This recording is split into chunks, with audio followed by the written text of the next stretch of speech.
हरिनाम संकीर्तन की, श्री श्री राधा गोपीनाथ भगवान की, श्रील प्रभुपाद की जय। ओम अज्ञानतिमिरन्धस्य ज्ञानाञ्जनाशलाकाय चक्षुरुन्मीलितं येन तस्मै श्री गुरवे नमः। श्री चैतन्य मनोभीष्टं स्थापितं येन भूतले स्वयं रूपा कदा मह्यं ददाति स्वपदान्तिकं। वन्देऽहं श्रीगुरो श्रीयुतापदकमलं श्रीगुरुं वैष्णवांश्च। श्रीरूपं साग्रजातं सहगना रघुनाथान्वितां तं सजीवं साद्वैतं सावधूतं परिजनासहितं कृष्णचैतन्यदेवं श्रीराधा कृष्णपादा सहगना ललिता श्रीविशाखान्वितांश्च। हे कृष्णा करुणा सिन्धु दीनबन्धो जगत्पते गोपेशा गोपिका कान्त राधाकान्ता नमोऽस्तुते। तप्त काञ्चन गौराङ्गी राधे वृन्दावनेश्वरी वृषभानुसुते देवी प्रणमामि हरिप्रिये। नमो नमो विष्णुपादाय कृष्णप्रेष्ठाय भूतले श्रीमते भक्तिवेदान्त स्वामी इति नामिने। नमस्ते सरस्वती देवे गौरवाणी प्रचारिणे निर्विशेषा शून्यवादी पाश्चात्य देशतारिणे। जय श्री कृष्ण चैतन्य प्रभु नित्यानंद श्री अद्वैत गदाधर शिवासादि गौर भक्त वृंद। हरे कृष्णा कृष्णा कृष्णा हरे हरे हरे राम राम राम हरे हरे। हरे कृष्णा कृष्णा कृष्णा हरे हरे हरे राम राम राम हरे हरे। हरे कृष्णा कृष्णा कृष्णा हरे हरे हरे राम राम हरे हरे। मूकं करोति वाचालं पङ्गुं लङ्घयते गिरिं यत्कृपातमहं वन्दे श्रीगुरुं दीनतारिणं परमानन्दमाधवं श्रीचैतन्य ईश्वरम्।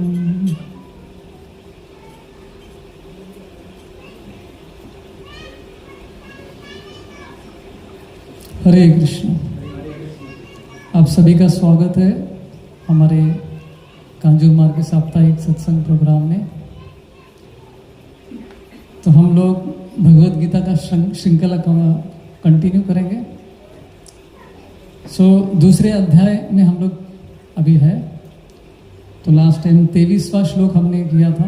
नैनम चिंदंत्री शस्त्राणि नैनम दहति पावका न चैनम क्लेद्यन्त्यापो न शोषयति मारुतः।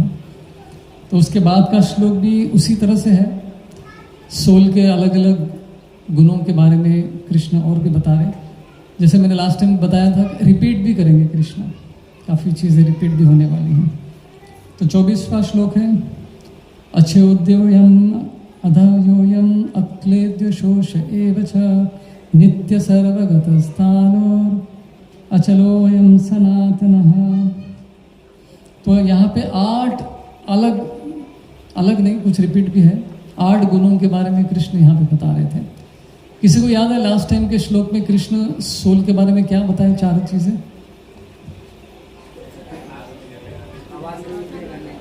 हवा से आत्मा सूख नहीं सकता, कोई भी शस्त्र से आत्मा को काट नहीं सकते, आग से जला नहीं सकते, पानी में उसको भिगा नहीं सकते, मतलब सॉल्यूबल नहीं, मिक्स नहीं कर सकते, राइट। तो यहाँ पे भी 8 और गुणों के बारे में, उसमें कुछ चीज़ें तो रिपीट भी है। सोल के बारे में यहाँ पे कृष्ण बता रहे हैं। तो ये बताने से पहले आज के मॉडर्न ज़माने में हम देखने को मिलता है कि जब बड़े बड़े कंपनी के लोग अपने प्रोडक्ट बेचते हैं तो हर प्रोडक्ट एक यूएसपी होता है, यूनिक सेलिंग पॉइंट बोलते हैं उसमें। आपका प्रोडक्ट कैसे सबसे अलग है ये सिद्ध करना है, तभी आप लोगों को बेच पाएंगे। आप बोलेंगे देखिए मेरा घड़ी वाटर प्रूफ है और ये हमारा घर जो है फायर प्रूफ है, इसको आग लग ही नहीं सकता, ये मटेरियल फायर प्रूफ है। जब युद्ध पर हमारे सैनिक जाते हैं तो वहाँ पर उनको एक जैकेट पहनाया जाता है, बुलेट प्रूफ गाड़ियाँ भी होती है जिसमें प्राइम मिनिस्टर ट्रैवल करते हैं। तो इस तरह से ये अलग अलग जो यूएसपीस होती है वो यूज़ करते हैं लोग, कंपनी के लोग अपने प्रोडक्ट को बेचने के लिए। थोड़ा बच्चों को शांत कर सकते क्या?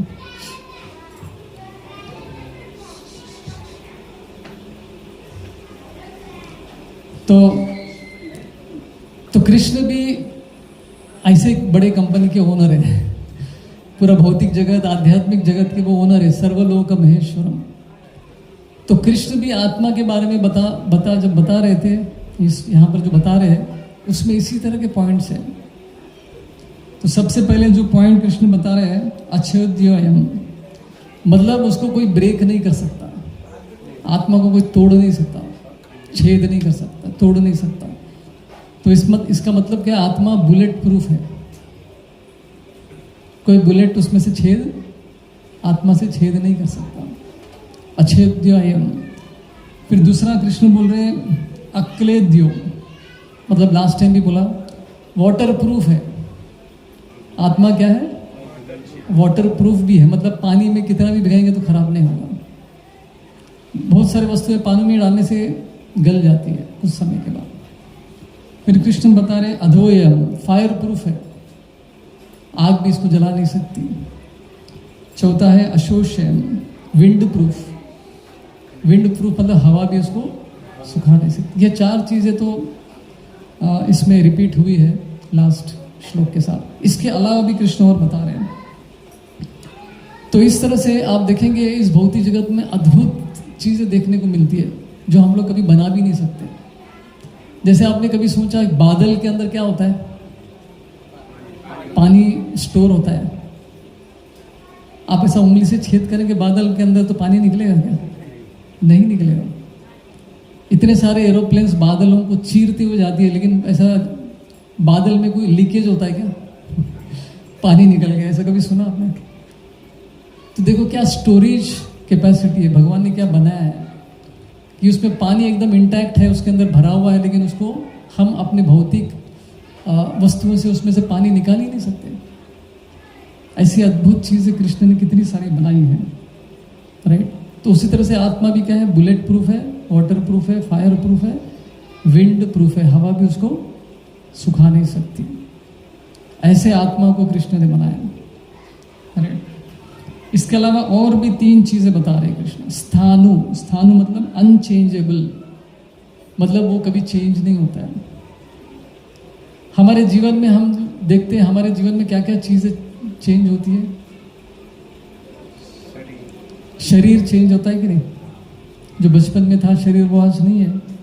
साइंस भी कहता है कि हर 7 साल में बॉडी के पूरे सेल्स बदल जाते हैं, शरीर में नए सेल आ जाते हैं, मतलब आदमी नया है, न्यू प्रोडक्ट। और क्या क्या चीज़ें जो इस भौतिक जगत में बदलती है?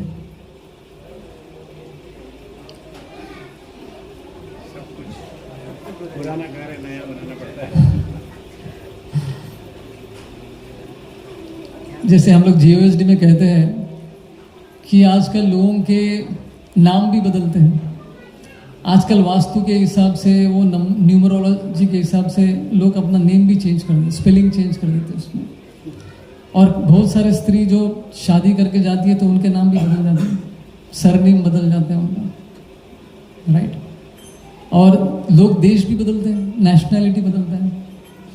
अमेरिका में ग्रीन कार्ड मिल गया तो अमेरिकन हो गया, राइट। और आजकल तो लोग अपना जेंडर भी चेंज कर रहे हैं, स्त्री पुरुष बन रहा है, पुरुष स्त्री बन रहा है, क्या क्या बन रहे हैं। एक बार हमारे ब्रह्मचारी लंदन के मंदिर में गए थे, तो वहाँ पे बहुत सारे ब्रह्मचारी दूसरे खड़े थे, तो सबको प्रणाम कर रहे हैं, आलिंगन कर रहे थे, तो एक ब्रह्मचारी आए, नए ब्रह्मचारी, उनको आलिंगन किया हमारे ब्रह्मचारी ने, तो सब लोग हंसने लगे। तो हमारे इस ब्रह्मचारी को पता ही नहीं चला कि ये लोग क्यों हंस रहे हैं। तो बाद में किसी ने उनको कान में बोला, ये जो ब्रह्मचारी जिसको आपने आलिंगन किया, गले लगाया, ये 1 हफ्ते पहले तक एक स्त्री था, इसने अपना जेंडर बदल दिया। ब्रह्मचारी ऐसा नहीं कर सकता है। तो लेकिन देखो, 1 हफ्ते पहले वो कुछ और था, भी कुछ और बन गया। तो जेंडर भी चेंज होता है आज के ज़माने में। तो उसी तरह से शरीर भी जो है 6 चेंजेस आती है शरीर में। क्या क्या चेंज होता है शरीर? हिज ग्रेस विजय गोविंद प्रभु की। आप में से बहुत सारे नए लोग रहेंगे जो उनको नहीं जानते होंगे। कुछ लोग, विजय गोविंद प्रभु हमारे यहाँ के काउंसिलर है, मुझसे कहीं ज़्यादा सीनियर है, और मैं यहाँ पे बैठकर लेक्चर दे रहा हूँ क्योंकि मैंने ये कपड़े पहने हैं, बस उतना ही है, दूसरा कोई क्वालिफिकेशन नहीं है। तो हरी बोल। तो इस तरह से हम देखते हैं कि भौतिक जगत में बहुत कुछ बदलता है और समय के प्रभाव से बदलता है। समय इतना पावरफुल होता है, कुछ घाव होते हैं जो समय से ही भरते हैं, कुछ जीवन में तकलीफें होते हैं, मिजरीज होते हैं, समय से ही वो सब नष्ट हो जाते हैं। और सबसे इम्पोर्टेंट क्या है जो नष्ट हो जाता है इस भौतिक जगत में? हम जिससे प्रेम करते हैं वो शरीर भी नष्ट होता है समय के प्रभाव से। तो शरीर 6 चेंजेस से गुजरता है, 6 चेंजेस, लेकिन आत्मा जो है ये चेंजेस से नहीं गुजरता। तो समय का भी आत्मा के ऊपर प्रभाव नहीं है। इसका मतलब है आत्मा क्या है? टाइम प्रूफ भी है, bullet proof, water proof, fire proof, wind proof और टाइम प्रूफ। समय से भी उसमें कोई बदलाव नहीं आता है, व्यक्ति वही रहता है। तो इतना पावरफुल चीज जो है कृष्ण ने बनाया वो है आत्मा। सबसे इंपॉर्टेंट जो गुण इसमें हमारे लिए है, जो 8 गुण कृष्ण इसमें बता रहे हैं, वो है सनातन। आत्मा क्या है? सनातन है, पुराना है, उसका कोई बर्थडे नहीं है। जब से कृष्ण थे तब से हम भी थे। ऐसा नहीं कि कृष्ण पहले आए फिर 10 दिन के बाद हम लोग आए, ऐसा नहीं है। कृष्ण के साथ हम थे क्योंकि हम कृष्ण के अंश हैं। अंश कभी अलग नहीं हो सकता है। हाँ, अलग इन द सेंस हो सकता है कि हम लोग कृष्ण को छोड़ के इस भौतिक जगत में आए, लेकिन फिर भी हम कृष्ण के अंश ही रहेंगे। तो इस तरह से सनातन जो है वो इम्पोर्टेंट है, इसलिए सनातन धर्म कहते हैं। सनातन धर्म मतलब क्या है?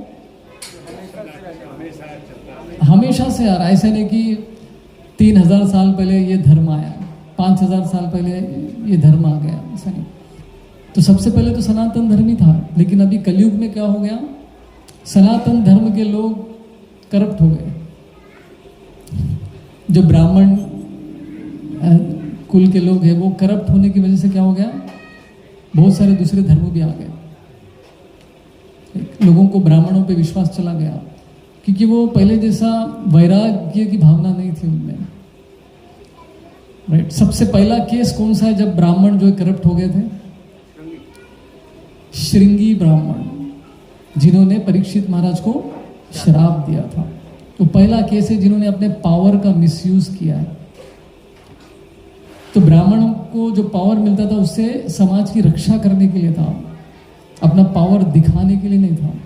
तो श्रृंगी ने अपना पावर दिखाने के लिए इतने बड़े महान राजा जो कि भगवान के भक्त थे उनको श्राप दे दिया, 7 दिन में आपका देहांत हो जाएगा।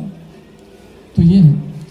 फिर पहले जो क्षत्रिय ब्राह्मणों को देख के राज्य का पालन करते थे, उन्होंने देखा कि ये ब्राह्मण तो करप्ट हो गए, तो पैसे कमाने के पीछे लगे हुए, ये तो पैसा मांगते हैं, अभी भागवत सप्ताह करने के लिए पैसा मांगते हैं आज के ज़माने में। पहले से डिक्लेयर करते मुझे 25 लाख देंगे तो मैं आऊँगा भागवत सप्ताह करूँगा। तो ये शास्त्र में ऐसा नहीं है, पैसा नियम नहीं लिया जाता है। ब्राह्मण फ्री में एजुकेशन देते हैं। राइट। तो ब्राह्मण करप्ट हो गए तो क्षत्रिय ब्राह्मणों की बात मानना बंद कर दिए और क्षत्रिय जो है खुद से राज्य चलाने लगे। एक्सपर्ट गाइडेंस नहीं मिल रहा था उनको। तो होते होते क्या हुआ? क्षत्रिय भी जो है वो करप्ट हो गए, सब पावर उनके हाथ में आ गया, किसी का नहीं सुन रहे। तो बस वो एंजॉयमेंट के मूड में चले गए। सबसे पहला केस किसका है जो क्षत्रिय करप्ट हो गए थे? मालूम नहीं रहेगा आपको शायद। श्रीमद् भागवतम में आते हैं, उसका नाम है धनानंद। नंद, राजा नंद बोलते हैं। किसके समय पे थे वो? चाणक्य के समय पे थे। जब चाणक्य थे तो वो मगध के राजा थे, धनानंद करके। तो उनके पास इतना पावर था कि बस वो एंजॉय करते थे, दारू में स्त्रियों के पीछे लगे रहते थे। तो चाणक्य ने क्या किया, एक ऑल्टरनेटिव राजा को तैयार किया। उनका नाम क्या था? चंद्रगुप्त मौर्य। तो उनको इतना ट्रेनिंग दिया, शस्त्र और शास्त्र, जैसे लास्ट टाइम मैं बता रहा था, दोनों में उनको ट्रेनिंग दिया और उनको राजा बना के धनानंद को उतार दिया। तो ऐसे क्षत्रिय जो है करप्ट हो गए थे। तो देखिए समाज में कैसे हो रहा है। फिर धीरे धीरे अभी आज के ज़माने में पूरी दुनिया को चलाने वाला कौन है? वैश्य, बिजनेस वाले। क्योंकि बिजनेसमैन ने देखा कि पैसा तो हम कमाते, टैक्स हम भरते, और ये राजा एंजॉय कर रहा है, चलो इसको उतारो, हम ही राजा बन जाएंगे। तो किंग मेकर जो है वो कौन बने आज के ज़माने में? वैश्य, और उनके साथ साथ शूद्र भी। तो भी दुनिया को चलाने वाले कौन है? वैश्य और शूद्र। क्योंकि फंडिंग कहाँ से आता है? कैंपेनिंग करने के लिए, वोट के लिए वैश्य से आता है, और वो नचाता है पॉलिटिशियंस। तो दिस इज, ये सिचुएशन है कैसे धीरे धीरे करप्ट हो चुका है कलयुग में। ब्राह्मण, क्षत्रिय, वैश्य, शूद्र। तो इस तरह से समाज। तो सनातन धर्म मतलब क्या है? जो धर्म जो शुरू से है, जब से ये भौतिक जगत बना है तब से है, भगवान से आया हुआ धर्म है ये, राइट। भगवान भी सनातन है, हम भी सनातन है, और भक्ति भी सनातन। इसलिए जो है बाकी के धर्म भी आ गए। क्रिश्चियनिटी आ गया, फिर इस्लाम आ गया, फिर बाद में हिंदुइज्म में से ही बहुत टुकड़े हो गए, बुद्धिज्म, जैनिज्म, ये दोनों आ गए, राइट। तो इस तरह से समाज में अलग अलग धर्मों की स्थापना हो गई। नहीं तो पहले तो कौन सा था? केवल एक ही सनातन धर्म था। तो इस श्लोक में कृष्ण बता रहे कि ये पानी में इसको मिक्स नहीं कर सकते, आत्मा को, राइट, इसको घुला नहीं सकते। तो प्रभुपाद जी अपने तात्पर्य में बताते हैं, मायावादी लोग, ये मायावादी शब्द का मतलब क्या होता है? जो भगवान के स्वरूप में विश्वास नहीं रखते। वो कहते हैं कि भगवान निराकार है, उनका कोई आकार नहीं है, और हम जो है भगवान में मिक्स हो जाते हैं। और ये भी कहते हैं कि हम ही भगवान हैं, मरने के बाद आप भगवान बन जाएंगे, नारायण बन जाएंगे, राइट। तो प्रभुपाद जी कहते हैं कि जब आत्मा किसी से मिक्स ही नहीं होता है तो परमात्मा में मिक्स कैसे हो सकता है?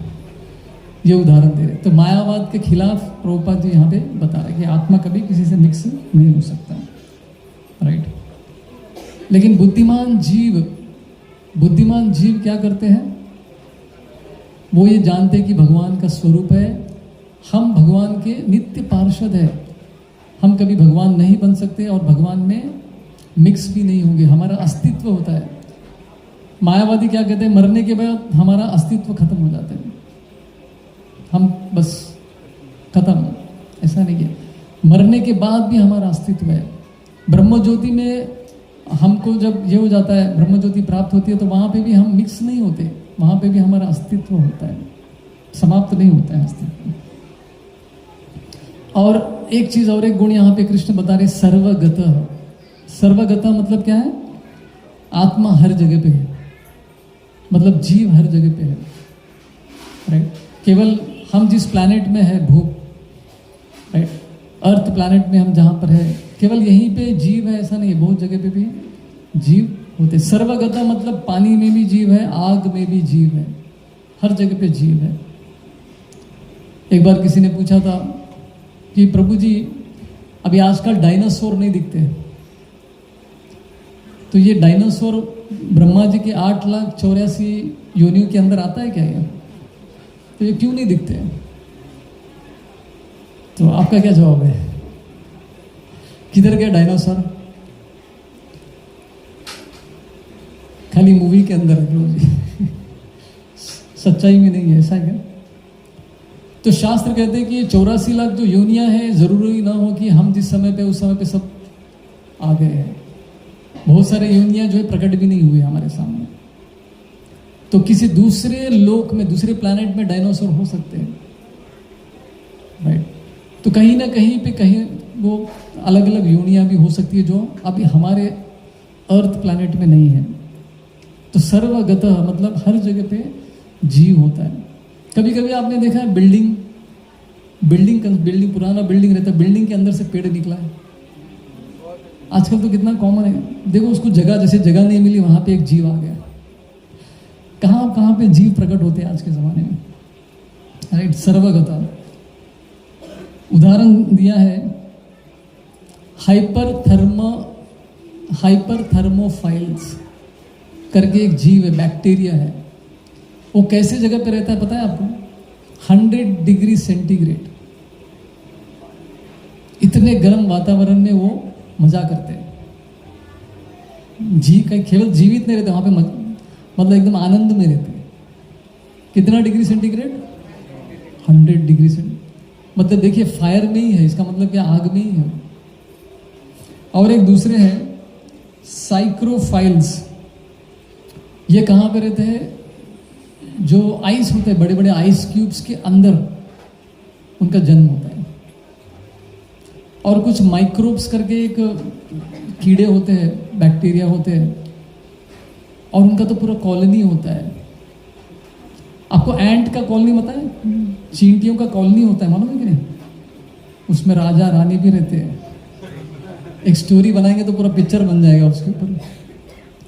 तो माइक्रोब्स करके एक बैक्टीरिया होती है, वो कहाँ पे? अंटार्कटिका सुना है ना आपने, जो बर्फीला प्रदेश है। तो वैसे प्रदेश में 10,000 फीट नीचे, 10,000 फीट नीचे उनका कॉलोनी रहता है। किधर? आइस के नीचे। अभी आइस से ठंड में भी कुछ जीव रह सकते हैं। तो सर्वगता मतलब क्या है? जीव कहाँ कहाँ पे प्रकट हो सकते हैं। हम लोग बैठ के यहाँ पे हंस रहे, साइक्रोफाइल्स बेचारे, इनका क्या होगा? हम भी कभी थे अंटार्कटिका के बर्फीले प्रदेश में, हम भी वहाँ पे। कभी कभी हम लोग खास करके गर्मियों के समय पे इतना गर्मी होता है तो आइस लगाते हैं। ज़्यादा आइस लगाएंगे तो वहीं पे पहुंच जाएंगे फिर। ऐसे प्रदेश में हमारा जन्म हो जाएगा। कृष्ण बोलते कि तुम्हारे लिए ये नहीं, तुम्हारे लिए दूसरी जगह है, वहां पे जाइए, राइट। और एक कृष्ण बता रहे कि आत्मा को कोई हिला नहीं सकता, मूव नहीं कर सकता, उसको यहां से वहां मूव नहीं कर सकता, हिला नहीं सकता। इसका मतलब क्या है? इसका मतलब वो ये, उसको हिला नहीं सकता है। जैसे पापी व्यक्ति का मृत्यु होता है तो उसको लेने के लिए कौन आते हैं? स्पेशल लोग आते हैं, यमदूत आते हैं, जो यमराज के एजेंट्स हैं वो आते हैं। तो वो जब जीव को पकड़ने आते हैं तो जीव को हिला नहीं सकते करके बोल रहे हैं यहाँ पर, आत्मा को हिला ही नहीं सकते। तो ये यमदूत आके किसको लेकर जाते? फिर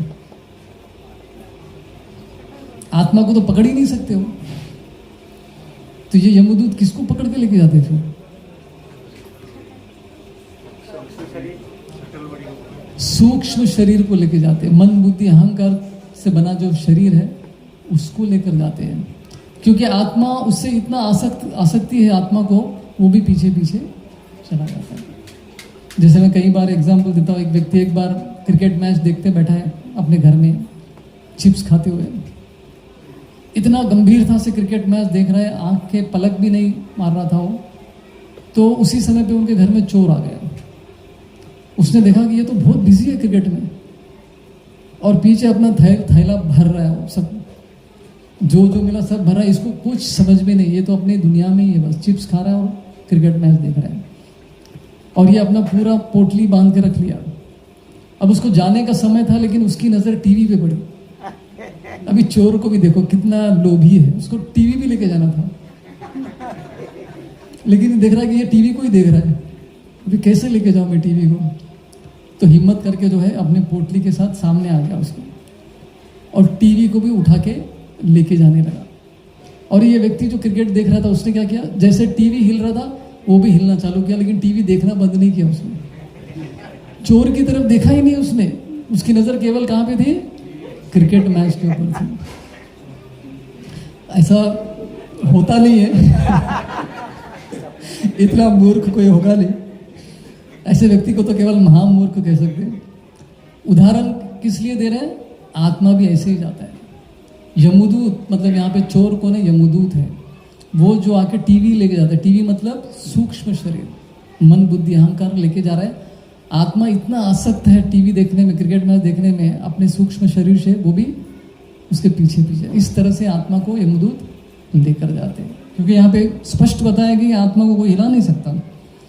तो फिर ये प्रश्न आता है यमदूत कैसे लेके जाता है करके, राइट। तो ये उसका एक्सप्लेनेशन है। अभी यमदूत के बारे में बात छिड़ी गई है, तो इसके ऊपर एक कहानी श्रीमद् भागवतम से बहुत सारे लोगों को पता है, लेकिन फिर भी बताऊंगा अपने शुद्धिकरण के लिए। तो एक बार एक ब्राह्मण थे, बहुत पुरानी कहानी है श्रीमद् भागवतम में। उस ब्राह्मण का नाम क्या था, अजामिल। हमारे गौरांग प्रभु बोलते आ जा और मिल अजामिल। तो अजामिल ब्राह्मण एकदम, उनके क्या गुण थे, सर्व गुण संपन्न थे। वो एकदम सेंस कंट्रोल थे, खाना भी एकदम सेंस कंट्रोल के साथ खाते थे, रोज पूजा पाठ करते थे, यज्ञ करते थे, शास्त्रों का पूरा नॉलेज था उनको। गीता के 700 श्लोक मेमोराइज भी किया था उन्होंने और उसका अर्थ भी जानते थे। श्रीमद् भागवतम भी पढ़ लिया था, सब शास्त्रों का ज्ञान था। और माता पिता की सेवा करते थे, उनकी पत्नी भी थी, बच्चे भी थे। तो अच्छे दिन कट रहे थे। एक दिन वो पूजा पाठ के लिए, अपने घर के रसोई के लिए लकड़ी लाने के लिए जंगल में जाते हैं, हर बार की तरह। तो इस बार वो जब जंगल में जाते हैं तो वहाँ पे उन्होंने एक न देखने वाली चीज़ देख लिया। तो वहाँ पे उन्होंने देखा कि एक शूद्र व्यक्ति, नीच जात का व्यक्ति था, एक वैश्या जो है उनको आलिंगन कर रही थी। कहाँ पे, फॉरेस्ट में, वन में। तो ये दृश्य अजामिल देख के विचलित हो जाता है, उसका माइंड ये हो जाता, डिस्टर्ब हो जाता है। तो घर में आता है, घर में आने के बाद भूलना चाहिए लेकिन नहीं भूलता है, माइंड में वही दृश्य चलता रहता है। सो जाता है फिर भी माइंड में वही दृश्य चलता रहता है।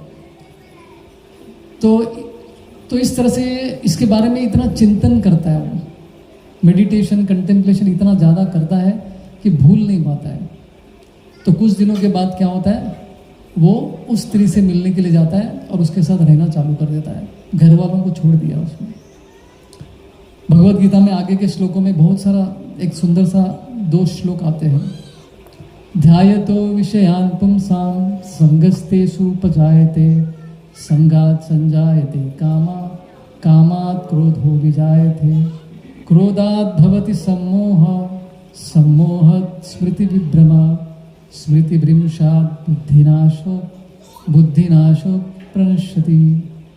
तो ये 2 श्लोक बहुत ही इम्पोर्टेंट है और हम लोग हर अपने जीवन में, खुद के जीवन में हम लोग देख सकते हैं। कोई भी हम गलत कार्य करने से पहले ये 8 स्टेप से हम गुजरते हैं। कोई भी चीज़ हम ऐसे ही नहीं करते। सबसे पहले मन में विचार आता है, सबसे पहले विचार के रूप में आता है। विचार कहाँ से आता है, जब हमने कुछ एक्सपीरियंस किया, अनुभव किया, इस भूल, वहाँ से विचार का जन्म होता है मन में। और विचार के ऊपर बहुत ज़्यादा चिंतन होने लगता है, मेडिटेशन करने लगते हैं, तो वो इच्छा में परिवर्तित होता है। और ऐसा इच्छा इतना प्रबल होता है कि मुझे अब ये चाहिए, मतलब चाहिए। अगर नहीं मिलता है तो क्या होता है, क्रोध में होता है, गुस्सा आने लगता है कि अरे मेरी इच्छा क्यों पूर्ति नहीं हो रही है। जब क्रोध बढ़ जाता है, हमारी इच्छा की पूर्ति नहीं होती है, तो नेक्स्ट स्टेप क्या होता है, क्रोधात् भवति सम्मोह। हम लोग भ्रमित हो जाते हैं, हमको समझ में नहीं आ रहा है हम लोग क्या करने जा रहे हैं। और भ्रमित होने के बाद नेक्स्ट स्टेप क्या होता है, स्मृति विभ्रमः। मतलब हमने जो भी सुना, जीवन में सुना था, अच्छी अच्छी बातें सब भूल गए, इरेज हो गया, डिलीट हो गया, हमेशा के लिए डिलीट हो गया जो सब कुछ, क्योंकि वो कुछ भी याद नहीं आता है। और नेक्स्ट स्टेप क्या होता है, स्मृति विभ्रम बुद्धि नाश। बुद्धि भी काम करना बंद कर देता है। बुद्धि का कार्य क्या होता है? क्या अच्छा है क्या बुरा है बताता है, क्या सही है क्या गलत है इसका फर्क हमको बताता है। तो बुद्धि भी काम नहीं कर रहा है, हमको बताने वाला कौन है? तो फिर आदमी गलत कार्य में लग जाता है। तो 8 स्टेप से गुजरता है। तो अजामिल के साथ भी ऐसे हुआ, वो भूल नहीं पा रहा था। अभी एक बार हमारा मंदिर चौपाटी मंदिर कहाँ पर है जानते हैं ना आप लोग? चौपाटी पे ही है। तो हमारे मंदिर में एक नए नए ब्रह्मचारी आए थे, 2006 7 या 8 की बात है। तो बुक डिस्ट्रीब्यूशन करने के लिए चौपाटी चले गए थे बेचारे, गांव से आए हुए थे। तो उन्होंने वहां पे अजामिल कांड देख लिया। रात के समय पे गलती से भी वहां पे जाना नहीं चाहिए चौपाटी में। स्त्री पुरुष आलिंगन कर रहे, क्या क्या कर रहे हैं। तो ये देख के इतना विचलित हो गया, बोला कि मैं यहाँ चौपाटी में नहीं रह सकता। वो मंदिर चेंज कर दिया उसने। वो ब्रह्मचारी पुणे चले गए। फिर ऐसे भयंकर जगह में आप लोग कैसे रहते हैं? राइट। कलयुग में तो हर मोड़ में, हर गली में, हर पोस्टर में यही दिखता है। तो मन देखो कितना विचलित हो सकता है आज के जमाने में।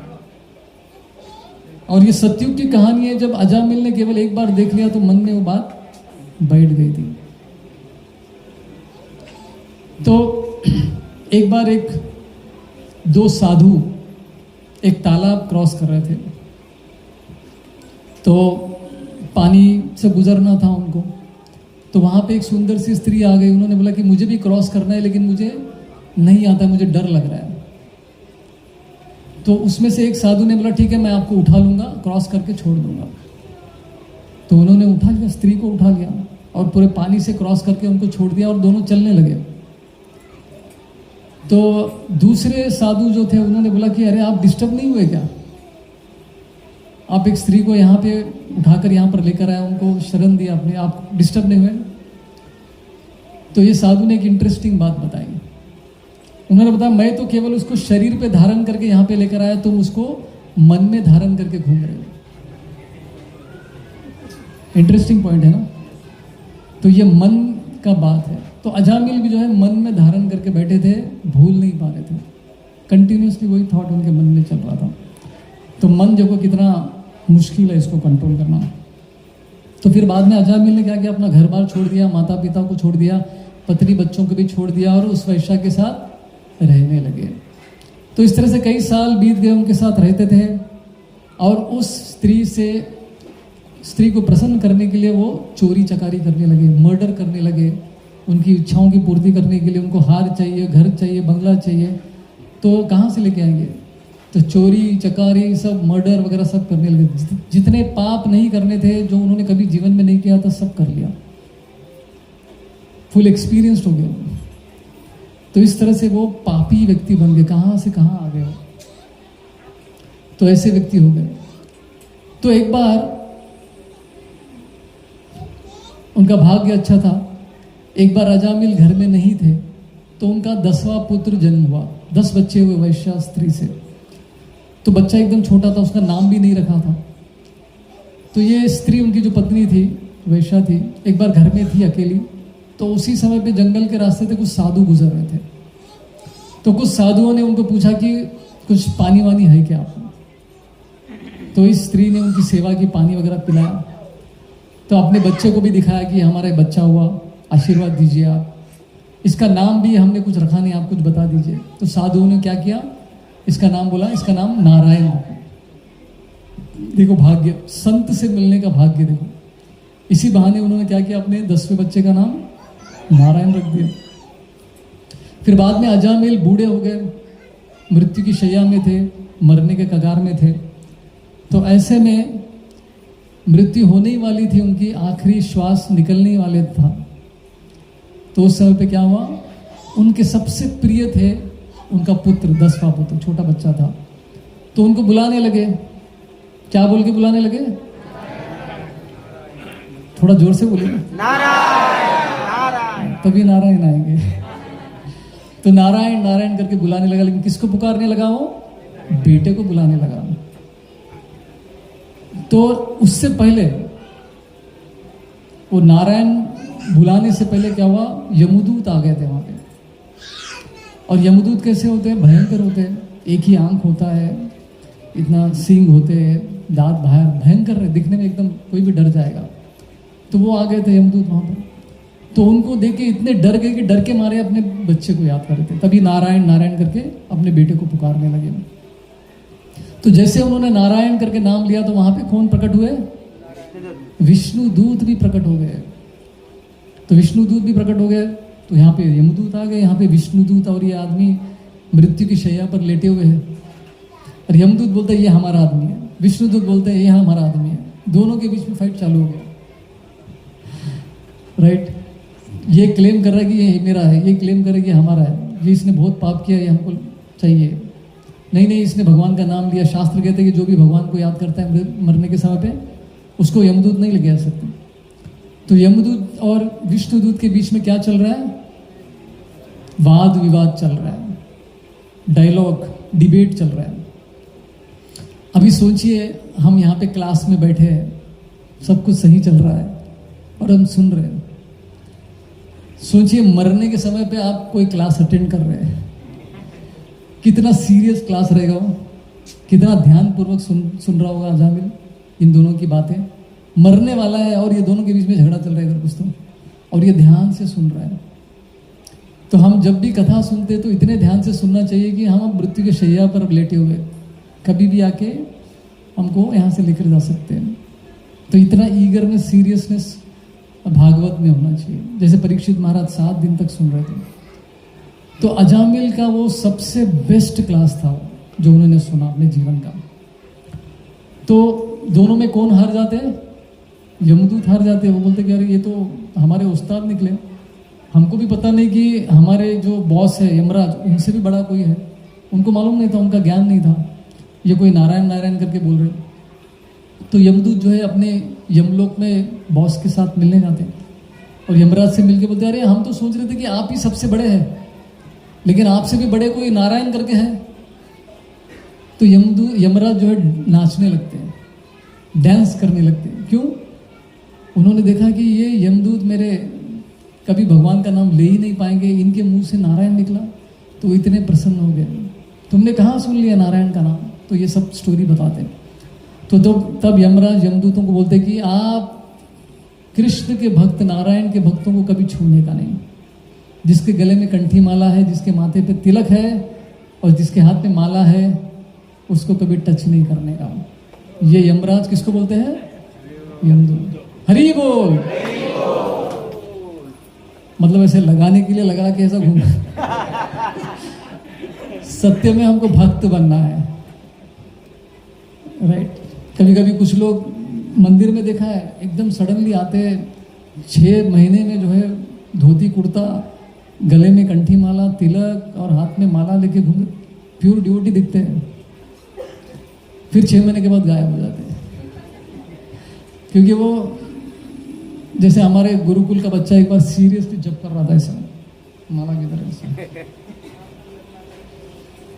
तो हमारे राधा गोपीनाथ प्रभु उसके चैंटिंग को देखकर बहुत प्रभावित हो गए।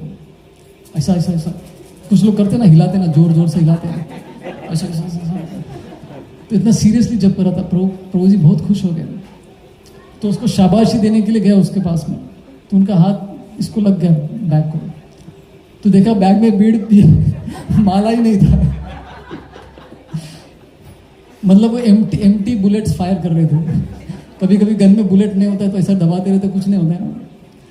तो इस तरह का भक्त नहीं बनना है। असली वाला भक्त बनेंगे तो यमदूत नहीं आएंगे लेने के लिए, राइट। एक बार एक स्टोरी है, सत्य कहानी है।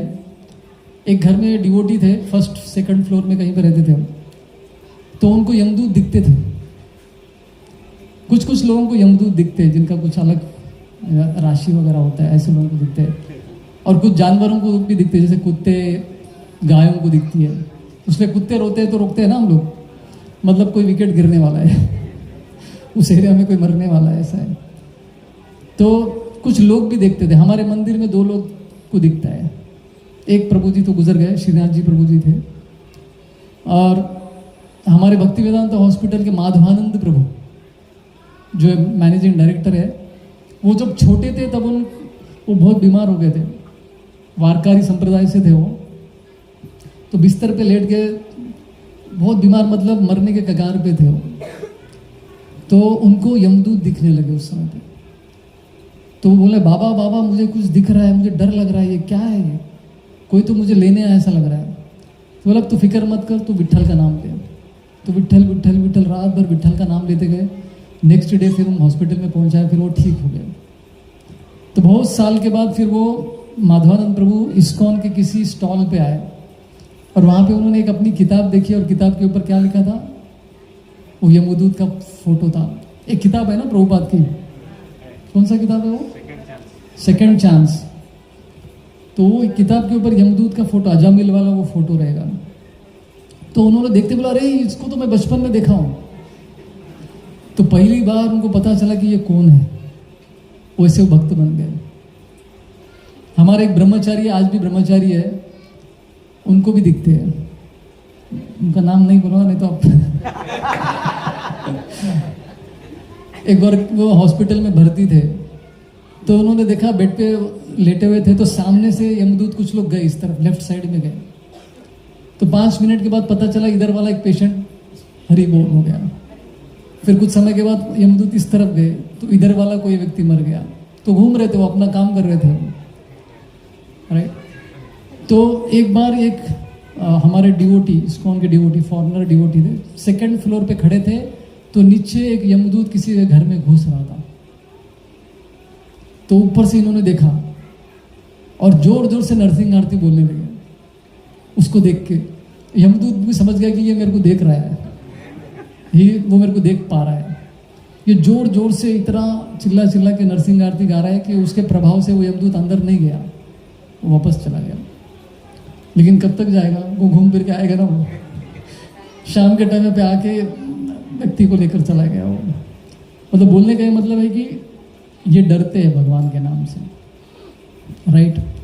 तो इस तरह से अजामिल ने देखा, लाइव देखा कि यमदूत और विष्णुदूतों के बीच में वाद विवाद में यमदूत हार गए और इसी समय पे विष्णुदूत गायब हो गए वहां से वो, और इसको सेकंड चांस मिल गया, उसको जीवन दान मिल गया।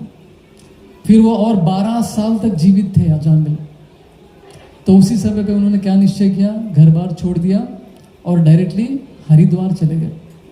हरिद्वार जाने के बाद 12 साल तक सीरियस भक्ति उन्होंने की।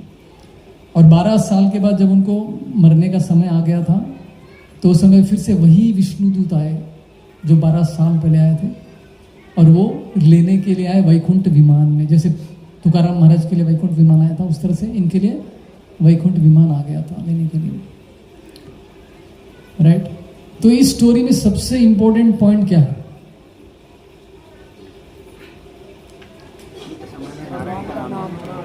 लव मात्र साधु संग सर्व सिद्धि होए।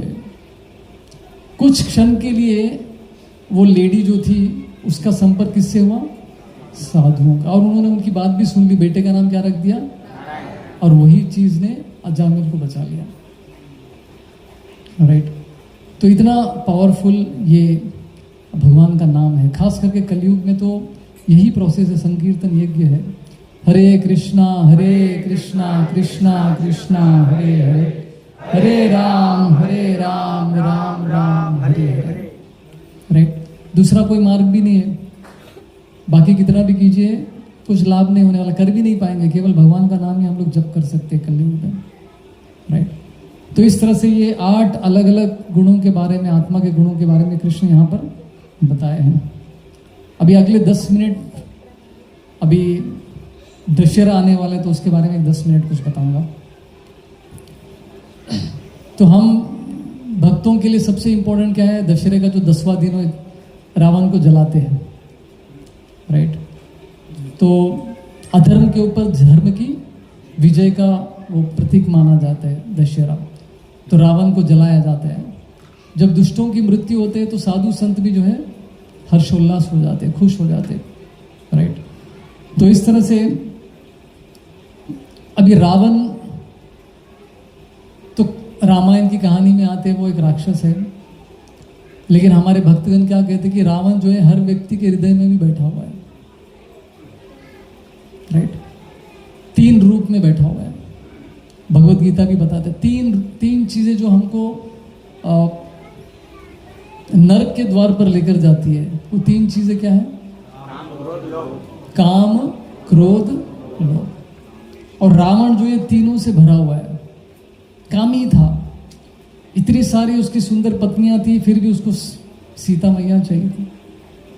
काम वासना से भरा हुआ था, जो भी दिखती थी उनको उठाकर लेकर जाता था। रंभा ने उसको श्राप दिया, वेदवती ने उसको श्राप दिया, कितने लोगों के श्राप लगे उसको, राइट। तो सीता मैया भी चाहिए था उसको, जबकि बहुत सारे लोगों ने बताया भी था कि भाई ये सब नहीं करने का। तो रावण कामी व्यक्ति था। और दूसरा क्या है? क्रोध। क्रोध कब देखने को मिला रावण के जीवन में? जब सीता का अपहरण किया, लेकिन सीता मान ही नहीं रही तो क्रोधित हो जाता है।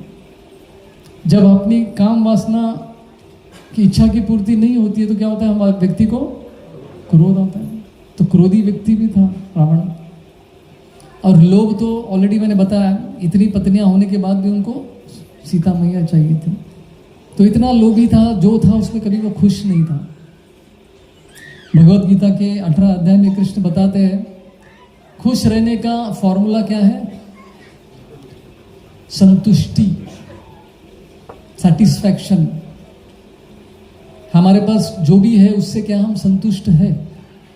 बिना संतुष्टि के सुख कभी अनुभव नहीं कर सकते हम। संतुष्टि लोभी व्यक्ति को कभी नहीं आ सकती। लोभी व्यक्ति मतलब मुझे और चाहिए, और चाहिए, और चाहिए। स्कूल की किताब में एक स्टोरी पढ़ा था, आप लोगों को पता है कि नहीं? एक राजा ने बोला कि सभी लोगों को बोल दिया कि आप जितना जमीन शाम तक चलेंगे और वापस आएंगे सूर्यास्त से पहले, उतना जमीन आपका। सुना है स्टोरी है, फेमस स्टोरी है। तो एक व्यक्ति इतना लोभी था, वो चलते गया, दोपहर हो गया, इतने किलोमीटर चल लिया। उसने बोला कि ये सब मेरा है अभी। तो देखा कि और टाइम है, और थोड़ा चल लेता हूँ, फिर मौका मिलेगा कि नहीं मिलेगा पता नहीं। तो और थोड़ा चलने लगा, और कुछ किलोमीटर उसके हो गए। अभी सूर्यास्त होने का समय ही हो गया था। उसको लगा कि अरे अभी कैसे करूँगा मैं। तो जब दौड़ के वापस आने का प्रयत्न किया, लेकिन उसने इतना चल लिया ऑलरेडी, वापस आ ही नहीं पाया और रास्ते में ही दम तोड़ दिया, राइट। लोभ आदमी का जान भी ले सकता है। तो मृत्यु के समय पे उसको कितना जमीन चाहिए था? 2 बीघा जमीन बोलते ना वो, 6x6, राइट। तो इतना ही जमीन चाहिए था बस उसको गाड़ने के लिए, लेकिन लोभ के मारे उसकी मृत्यु हो गई थी। तो रावण देख सकते हैं कैसा लोभी व्यक्ति था। उसको स्वर्ग भी जाना था, लेकिन पुण्य नहीं करना था। बिना पुण्य किए कोई व्यक्ति स्वर्ग नहीं जा सकता है। तो उसने क्या किया? स्वर्ग जाने के लिए सीढ़ी बनाया उसने, लकड़ियों का सीढ़ी बनाया स्वर्ग तक जाने के लिए। लेकिन वो काम नहीं किया, प्रोजेक्ट फेल हो गया वो। क्योंकि भगवान ने शास्त्र में बताया कि पुण्य से ही हम स्वर्ग लोक प्राप्त कर सकते हैं। आजकल कोई भी मरता है तो सब क्या बोलते? स्वर्गवासी हो गया। इतना आसान है कि स्वर्ग जाना। कलयुग में तो मैक्सिमम लोग नर्क गए रहेंगे। बोलते कि स्वर्ग, नर्कवासी करके कोई लिखेगा तो नहीं। अभी किसी ने अपने व्हाट्सएप के डीपी में फोटो रखा था। श्राद्ध के टाइम पे माता पिता जो गुजर जाते हैं उनको चढ़ाते ना, भोग चढ़ाते हैं। तो बहुत सारा भोग था, उसके डीपी में फोटो था। दारू के 2 बॉटल भी थे वहां पे। जीते जी तो उसने पाप किया, मरने के बाद भी उसको पाप करवा रहे हो क्या? कम से कम विष्णु का प्रसाद देके उसको मुक्ति करो, राइट। आज के ज़माने में लोगों को इतना भी ज्ञान नहीं कि विष्णु प्रसाद चढ़ाना होता है श्राद्ध में। गया में जो है विष्णु के पाद होते हैं, चरण होते हैं, वहाँ पे वो पिंड का ये करना होता है। तो लोगों को ये भी ज्ञान नहीं है कि क्या करना है क्या नहीं। उसको पसंद था दारू, उसने चढ़ा दिया, ठीक है। उसको बेचारे और नरक में आप धकेल रहे हो। तो लोगों को ज्ञान ही नहीं है। तो ये रावण कैसे व्यक्ति थे? लोभी व्यक्ति। शॉर्टकट, सक्सेस के लिए शॉर्टकट रास्ता। रातों रात मुझे स्वर्ग पहुंचना है, रातों रात मुझे अमीर बनना है, राइट। तो इस तरह से लोग फंसे हुए, बहुत सारे चीजों में कलयुग में फंसे हुए हैं। तो रावण को मारने के लिए राम को आना पड़ा, स्वयं भगवान श्री रामचंद्र। तो रावण के मेंटालिटी को राम जी जानते थे। तो इसलिए युद्ध के समय पे तो बार बार उसको चांस देने का प्रयत्न कर रहे थे राम जी कि सुधर जाएगा तो नष्ट हो जाता है, स्थूल शरीर तो जल जाता है। तो फिर यातना किसको मिलती है, तकलीफ किसको होती है? तो जैसे व्यक्ति मर जाता है तो क्या होता है, सबसे पहले हम लोग जाते हैं, फिर वहाँ से फिर से आ जाते हैं वहाँ जहाँ पे उन्होंने शरीर छोड़ा था। तो 10 दिन तक जो है वो आदमी को एक एक अंग बनता है, पिंड शरीर मिलता है, पिंड का शरीर होता है। तो 10 दिन में वो पिंड का शरीर बनता है। तो हर दिन एक्चुअली पूजा पाठ करनी होती है, तो एक एक दिन एक एक अंग बनता है उनका। तो 10वें दिन उनको पिंड का शरीर मिलता है, उससे वो यात्रा करते हैं 1 साल तक। आपने देखा होगा ना क्या क्या सामान देते हैं उसमें ब्राह्मण को, चावल, चटाई, वस्त्र, चप्पल, छाता, जूते, ये सब देते हैं ना। अभी देखिए 1 साल तक उनको प्रवास करना होता है, तो ये सब चीज़ों की जरूरत पड़ती है, रास्ते में कुछ नहीं। रिसेंटली मुझे किसी ने प्रश्न किया कि हमारे पास स्थूल शरीर नहीं होता है तो नरक में किसको तकलीफ होता है, ये भी एक प्रश्न आता है कि नरक में एक अलग टाइप का शरीर दिया जाता है हमको, उसको कहते हैं यातना शरीर।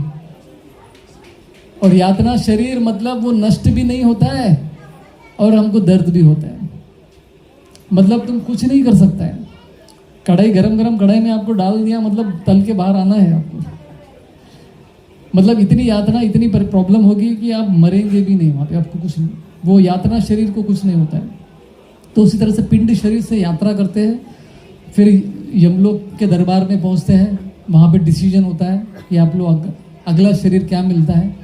आपने बहुत पाप किए तो पहले पनिशमेंट से गुजरना पड़ता है, उसके बाद में अगला शरीर मिलता है। अगला शरीर देने से पहले उस शरीर का ट्रेनिंग भी होता है, जैसे यहाँ पे प्रोबेशन पीरियड कंपनी में ट्रेनिंग होता है ना, वैसे जीव को अगला शरीर देने से पहले उसको पहले ट्रेनिंग देते हैं। जैसे प्रभुपाद जी कहते हैं अगर उसको नेक्स्ट बॉडी सुअर का देना है तो उसको विष्ठा खाने का ट्रेनिंग दिया जाता है, ठूसा जाता है मुंह में, यातना शरीर में। कब तक खिलाते हैं उसको, जब तक वो बोलता है कि बहुत टेस्टी बना है आज का, मतलब उसको वो पसंद आने लगा तो अभी इसको सुअर का शरीर दे सकते हैं। तो इस तरह का ट्रेनिंग दिया जाता है।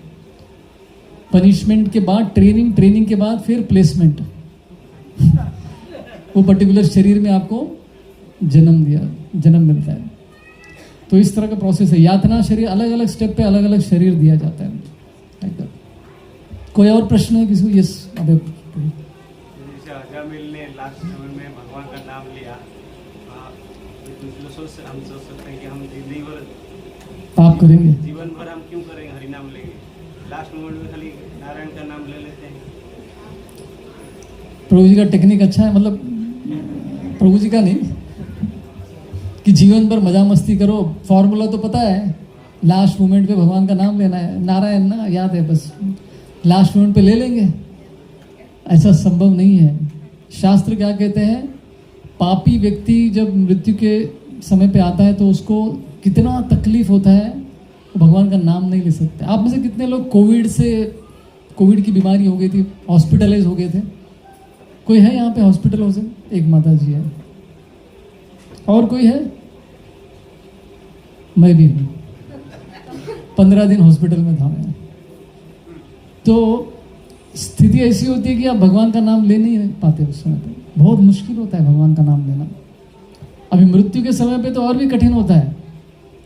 क्या कहते हैं शास्त्र, 40,000 बिच्छू एक साथ आपको अगर काटेंगे तो उसका दर्द कितना होता है, पेन कितना होता है, उतना मृत्यु के समय पे होता है। किसको? पापी व्यक्ति को, भक्तों के लिए नहीं है। तो फिर उस समय पे भगवान को याद करना मुश्किल है।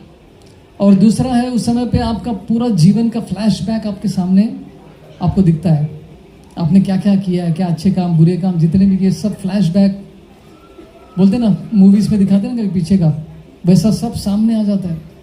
तो ऐसे समय पे आपको नारायण कुछ याद नहीं आता है, भगवान को याद ही नहीं कर पाएंगे आप। आपकी आसक्तियां इतनी ज़्यादा होती है कि वो वो सभी याद करेंगे। जैसे एक दुकानदार की कहानी जानते ही है ना आप लोग।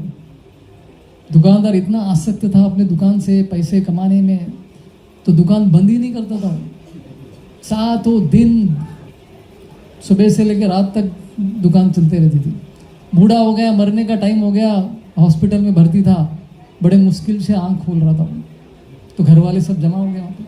तो आंख खोला, देखता है कि पत्नी भी उधर है, बेटा भी उधर है, भाई बंधु भी उधर है। देखता दुकान में काम करने वाला रामू भी उधर ही है। तो चिल्ला के बोला कि अरे दुकान में कौन है फिर? भगवान को याद नहीं किया, इसमें किसको याद किया? दुकान को याद किया।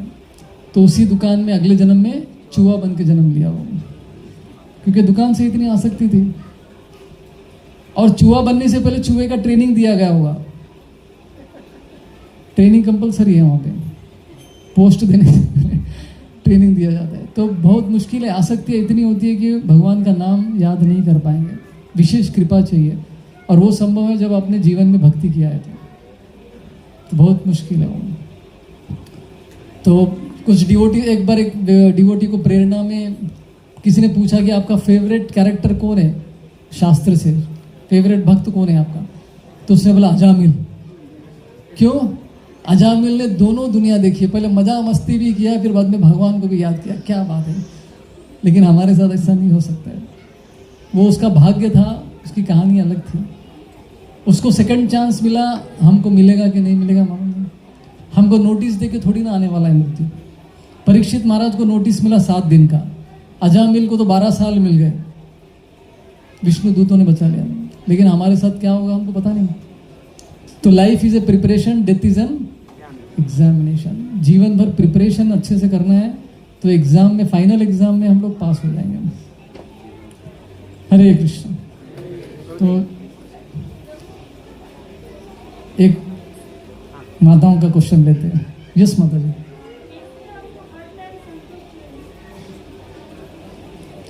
बहुत ही कठिन क्वेश्चन है ये। कैसे आप हर समय पे संतुष्ट हो सकते हैं प्रभु? आसान नहीं है। यस प्रभु। प्रभु ने बोला कि आसक्ति मत रखो। एक्चुअली परफेक्ट आंसर है वो। तो हम लोग जीवन में जो कर्तव्य निभाते हैं, हर कर्तव्य में हम आसक्ति रखते हैं। बंधुओं के साथ, रिलेटिव्स के साथ, मित्रों के साथ, सबके साथ आसक्ति की वजह से हमको दुख होता है। बिना आसक्ति के आप अपने कर्तव्य का पालन करेंगे तो फिर आपको ये टेंशन नहीं रहेगा, उनके छूट जाने का भय नहीं रहेगा। राइट। सो संतुष्टि कैसे आ सकती है? ये मन का ऑस्टिरिटी है, मन के लिए तपस्या है संतुष्टि होना। कृष्ण गीता के 18वां अध्याय में कहते हैं। तो ये प्रैक्टिस करना है। राइट। जैसे हमारा एक लेक्चर का टाइटल है how much is too much. How much is too much मतलब हमको कितना पैसे कमाना चाहिए, कितना बैंक बैलेंस होना चाहिए जिसके बाद मैं बोल सकता हूँ कि मैं संतुष्ट हूँ, अभी बस। कोई लिमिट नहीं। लोग कमाने के पीछे इतना लगे रहते कि फिर खुद के लिए समय नहीं है, भक्ति के लिए समय नहीं है। राइट। तो संतुष्टि के लिए सिंपल लाइफ चाहिए। सिंपल लाइफ से अगर आदमी संतुष्ट हो सकता है तो सिंप्लिसिटी लेकर आना है हमको जीवन में, सिंपल लिविंग और हाई थिंकिंग। तो हम लोग लोभ के मोड में, ग्रीड वाले मोड में कब जाते हैं? जब हमको ज़्यादा चाहिए होता है, और चाहिए और चाहिए और चाहिए, ये चाहिए वो चाहिए, तो उसके पीछे हम लोग काम ज़्यादा करते हैं, मेहनत ज़्यादा करना पड़ता है। तो सिंपल लाइफ मतलब क्या है? जो ज़रूरत की चीज़ है अगर वो है तो बस गाड़ी चलती रहेगी। तो सिंपल बनना इतना आसान नहीं है आज के ज़माने में। हम सब लोगों ने अपने जीवन को कॉम्प्लेक्स बनाया है, ये चाहिए वो चाहिए, लाइफस्टाइल इतना कॉम्प्लेक्स हो गया। गांव में लोग सिंपल रहते हैं,